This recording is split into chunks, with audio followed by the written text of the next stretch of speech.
स्वामी नारायण दास ना दास। आप सबको अजय एकादशी की हार्दिक शुभकामनाएं। कुंती पुत्र युधिष्ठिर कहने लगे कि हे भगवान, भाद्रपद कृष्ण एकादशी का क्या नाम है? व्रत करने की विधि तथा इसका महात्म्य कृपया करके कहिए। मधुसूदन कहने लगे कि इस एकादशी का नाम अजा है। यह सब प्रकार के समस्त पापों का नाश करने वाली है। जो मनुष्य इस दिन भगवान श्री हरि की पूजा करता है उसको वैकुंठ अर्थात अक्षरधाम की अवश्य प्राप्त होती है। अब आप इसकी कथा सुनिए।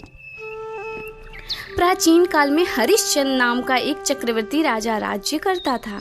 उसने किसी कर्म के वशीभूत होकर अपना सारा राज्य व धन त्याग दिया, साथ ही अपनी स्त्री, पुत्र तथा स्वयं को बेच दिया। वह राजा चांडाल का दास बनकर सत्य को धारण करता हुआ मृतकों का वस्त्र ग्रहण करता रहा, मगर किसी प्रकार से सत्य से विचलित नहीं हुआ।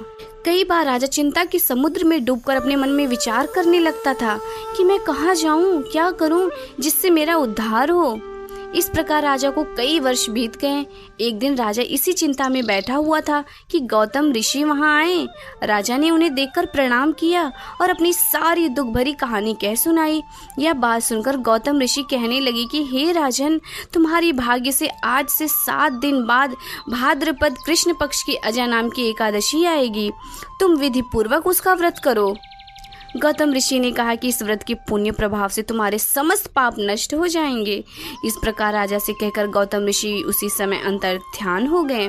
राजा ने उनके कथनानुसार एकादशी आने पर विधि पूर्वक व्रत व जागरण किया। उस व्रत के प्रभाव से राजा के समस्त पाप नष्ट हो गए। स्वर्ग से बाजे बजने लगे और पुष्पों की वर्षा होने लगी। उसने अपने मृतक पुत्र को जीवित और अपनी स्त्री को वस्त्र तथा आभूषणों से युक्त देखा। व्रत के प्रभाव से राजा को पुनः राज्य मिल गया। अंत में वह अपने परिवार सहित अक्षरधाम को गया। इस व्रत में एकादशी की कथा सुनने मात्र से ही अश्वमेध यज्ञ का फल मिलता है। एकादशी पूजा विधि। सुबह जल्दी उठकर स्नान आदि से निवृत्त हो जाएं। भगवान विष्णु को गंगा जल से अभिषेक करें। भगवान विष्णु को पुष्प और तुलसी दल अर्पित करें। घर के मंदिर में दीप प्रज्वलित करें। इस दिन संपूर्ण दिन व्रत रहें। अगर संभव ना हो तो थोड़ा फलाहारी ले सकते हैं। भगवान की आरती करें, भगवान को भोग लगाएं। इस पावन दिन भगवान विष्णु के साथ ही माता लक्ष्मी की पूजा करें। ऐसी ही और भक्तिमय कहानियाँ सुनने के लिए हमारे चैनल को सब्सक्राइब कीजिए। धन्यवाद। जय स्वामी नारायण दास ना दास।